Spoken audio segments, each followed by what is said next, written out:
la propuesta económica de Podemos, el elemento fundamental en este momento de la propuesta económica de Podemos pasa por hacer una elección política en el trade-off existente entre una reducción drástica del déficit y por lo tanto mantenimiento de altas tasas de desempleo, o una reducción paulatina del déficit y por lo tanto destinar esos recursos a, aprovechando el margen que es limitado pero que existe, de una política más expansiva a una política más expansiva.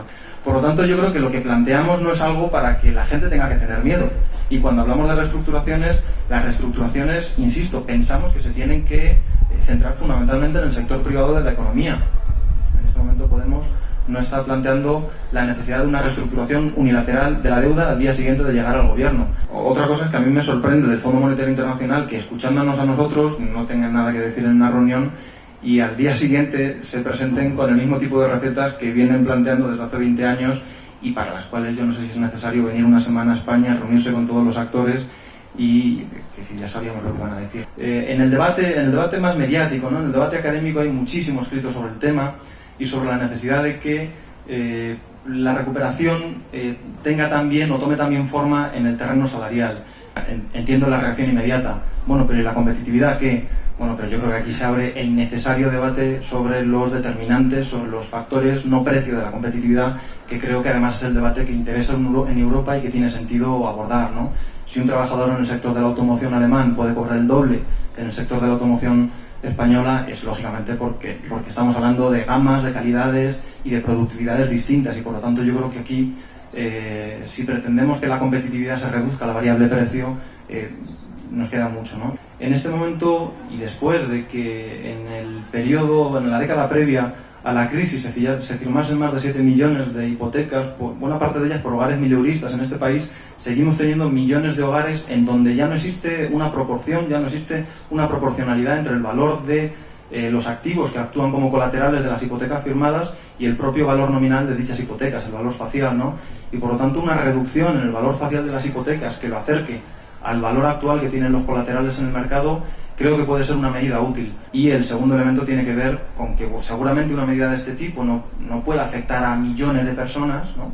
pero debería permitirse la dación en pago como segundo escalón, que la reducción del déficit público tiene que ser más paulatina, más progresiva, porque los incrementos de la recaudación tienen que ir en este momento destinados a fortalecer el crecimiento económico y la creación de empleo.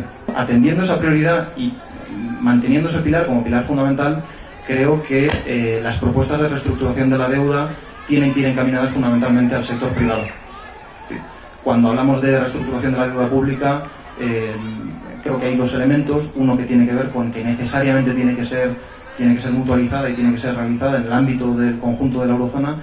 Y hay un segundo elemento que tiene que ver no tanto con una reestructuración que pasa por dejar de pagar, por decirlo claramente, sino por quién tiene que pagar. Yo creo que ese debate tiene que estar abierto. Parece que la devolución de los 60.000 millones de euros que el gobierno ya ha empezado a hacer, pero que debe hacerse sobre todo a partir del 2020, debería ser una devolución en la que las propias entidades financieras contribuyan. Por lo tanto, el elemento de reestructuración de la deuda pública española creo que tiene que pasar por contestar claramente a la pregunta, por elementos de mutualización, es decir, concertados y negociados en el conjunto de la zona euro, y B, porque en la deuda que está vinculada al memorando de entendimiento firmado por el gobierno español, los bancos colaboren también en su devolución.